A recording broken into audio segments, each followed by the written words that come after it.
Ya, ya. Intinya Ya, ya, oke. Sekarang yang saya sering sebut, ya. kalian tuh 200 IQ 200 tapi sekolah. Oke, saya kira gini, dan saya kira mungkin publik juga mulai memahami, dan seperti saya juga memahami, mengapa kemudian Anda dalam berbagai kesempatan selalu menyatakan bahwa milih seorang pemimpin itu, pertama bukan soal elektabilitas, tapi soal etikabilitas. Kan itu selalu Anda menyatakan Yes. seperti intelektualitas begitu. Karena dalam Iya. kasus, ya, kasusnya Pak Jokowi ini, bahkan seorang Ibu Megawati itu sebenarnya menjadi korban dari tadi, dari sisi popularitas Jokowi, dari elektabilitas Jokowi kan. Sebenarnya kan kita tahu bahwa Ibu Megawati pada tahun 2014 masih ingin mencalonkan diri menjadi presiden, tetapi karena digerilya oleh media, digerilya oleh para tokoh-tokoh publik yang menyatakan bahwa elektabilitas pasti Jokowi yang menang karena elektabilitasnya kuat, sehingga Ibu Megawati menyerahkan tiket itu pada Jokowi gitu.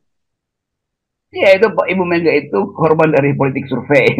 Ya, ya, ya, ya. Dan, dan sampai sekarang Jokowi cuman itu peralatannya, survei, Hmm, survei, survei. hmm, Jadi sebetulnya dari awal sejak di Solo saya tahu tracknya bisa buruk. Lalu saya betul. coba sedikit bermain taktis. Hmm, Tapi dari awal saya berpikir bahwa memang nggak mampu teman-teman ini untuk menghentikan politik survei. Bahkan mereka justru jadi endorser dari Jokowi, kan gila bukan?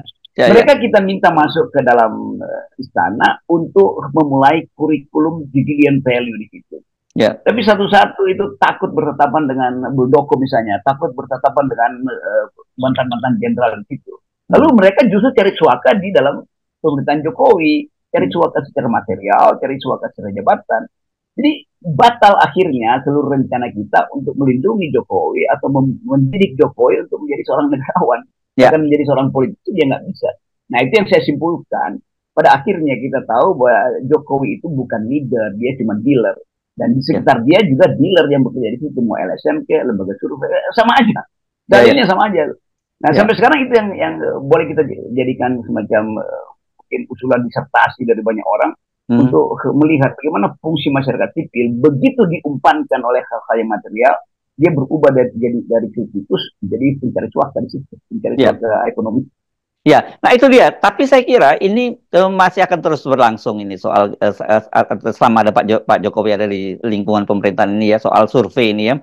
Jadi kita akan terus didikte untuk pilihan seorang pemimpin itu berdasarkan elektabilitas yang bahkan itu juga bisa diciptakan oleh lembaga survei kan.